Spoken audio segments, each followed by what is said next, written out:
This is Optimal Living Daily Relationships, Episode 68, Building a Lasting Relationship, The 3 Pillars of Commitment by Dr. Benjamin Lee of scienceofrelationships.com. And I'm Joss Marie, your host and personal narrator right here on the Relationships edition of Optimal Living Daily. This is the show where I read to you every Monday through Friday for free from some of the best relationship blogs on the planet. Today, I have a post from Dr. Benjamin Lee of scienceofrelationships.com. The creators of Science of Relationships have a book that answers 40 of the most common questions about relationships, marriage, family, and parenting. You can find it at scienceofrelationships.com/book. They take expertise, add in a little research, and present things in an easy-to-read format. And the book is under $10. Again, you can find that right at scienceofrelationships.com/book. Also, I just want to give everyone a little bit of a heads up this month. For those of you who may be interested in our free book giveaway, make sure and join our mailing list right at oldpodcast.com. The raffle is on the first of every single month, so the next drawing is just around the corner. For those of you listening in real time, that is. And with that, let's hear today's post as we start optimizing your life. Building a Lasting Relationship, The 3 Pillars of Commitment by Dr. Benjamin Lee of scienceofrelationships.com. When it comes to understanding the fate of any given relationship, I'd argue that knowing something about a couple's commitment level or their attachment to each other and a long-term perspective on the relationship is critical. Beyond predictions about staying together versus breaking up, commitment is also associated with all sorts of positive relationship outcomes. See our previous article on 5 reasons commitment is good for your relationship.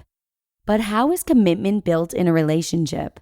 More than 30 years of research on this topic has identified 3 pillars that form the foundation of commitment in relationships.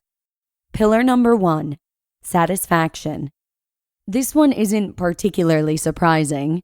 Individuals who are happy in their relationships and feel positively about their partners, such as those with high satisfaction, are more likely to be in the relationship for the long haul. Satisfaction stems from the benefits and costs of being in a relationship.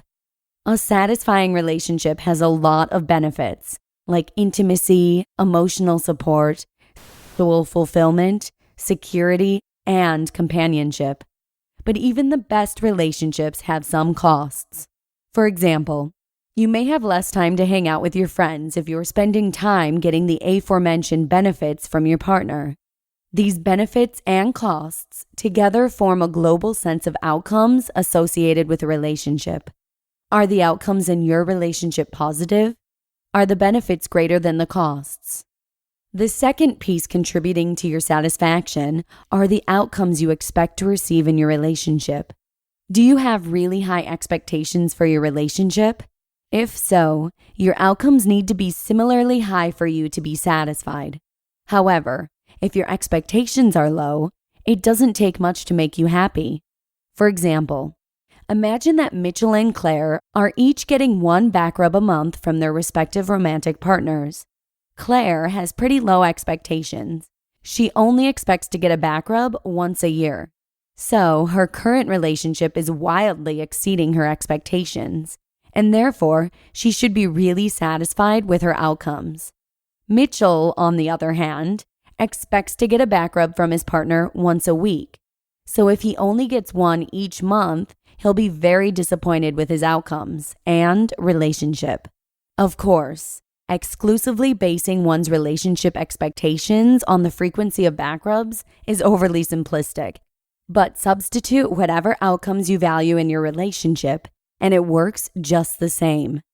The bottom line is that relationships that meet and exceed your expectations will be satisfying, but not getting what you want and believe you should get from your partner is a recipe for dissatisfaction. Pillar number 2, low alternatives. Satisfaction is all about what you get from a current partner. But what about alternative partners, or those people who you could be with if you weren't with your current partner? Perhaps there is someone who could give you better outcomes than your current partner. For example, more frequent or better back rubs. If you suspect that you could do better elsewhere, then your commitment to your partner is probably low. Why would you stay in your current relationship if you could be with someone who could better meet your needs for intimacy, emotional support, sexual fulfillment, security, and companionship? To fully answer this question, listen closely to pillar number 3. Usually, when we think about alternatives, it's that particular someone who you could imagine being with if you weren't with your current partner. That hot guy in class, the waitress at the coffee shop who always laughs at your jokes, or your neighbor who always likes to stop and chat when you run into each other while walking your dogs. But alternatives don't necessarily have to be specific other possible romantic partners. Maybe you could get better outcomes from spending more time with your friends or focusing on your schoolwork rather than being in your current romantic relationship. Having no relationship at all is a great alternative to being in an unsatisfying or unhealthy relationship. Pillar number 3, investments. Some days are better than others in your relationship, and attractive alternatives may come and go from your life.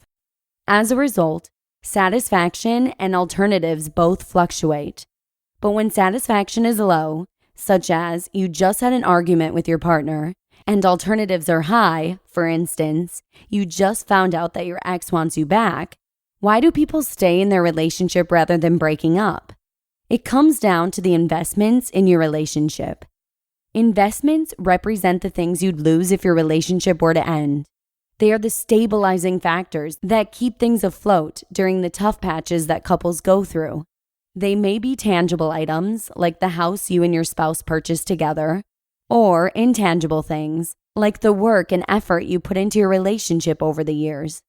Investments can be from the past, like all the memories you have with your partner, or may relate to the future, like the vacation you plan together for next summer. Social networks, like friendships with others, are another sort of investment. If you were to break up with your partner, who would get to keep the friends you and your partner have in common? In short, investments are the things that you value in your relationships that would be lost if you broke up, and they make it harder for people to easily leave their relationships. Numerous studies show that these 3 pillars, satisfaction, alternatives, and investments, pull the majority of the weight when it comes to relationship commitment. This isn't to say that other things don't contribute to commitment, but across the board, these 3 pillars are essential for understanding how commitment is built. You just listened to the post titled, Building a Lasting Relationship, The 3 Pillars of Commitment by Dr. Benjamin Lee of scienceofrelationships.com. Dr. Benjamin Lee is one of the site's editors and administrators, but this is actually our first article that we're featuring by him. It's an honor to share his article with you, and we look forward to hopefully featuring more from him in the future. Also, I'd like to give just one more quick reminder to join our mailing list if you'd like to have a chance at winning a free book. You can join right at oldpodcast.com. Good luck. And that's a wrap on yet another amazing episode. Thank you so much for joining me, and I hope to see you again tomorrow, where your optimal life awaits. Hello, Life Optimizer. This is Justin Malik, creator and producer of this podcast, but also Optimal Living Daily, the show where I read to you from even more blogs covering finance, productivity, minimalism, personal development, and more from incredible bloggers like Derek Sivers, Zen Habits, Mark and Angel, The Minimalists, and all the ones you hear on this show too. So if you enjoyed today's episode and like taking amazing blogs on the go, come on over to Optimal Living Daily and subscribe to that one too. And together, we'll start optimizing your life. You've been listening to Optimal Living Daily. Be sure to hit the subscribe button to stay up to date on each new episode and head to oldpodcast.com. That's OLDpodcast.com for a free gift as well as more actionable tips and resources to help you maximize your potential. Thanks for joining us, and remember, your optimal life awaits.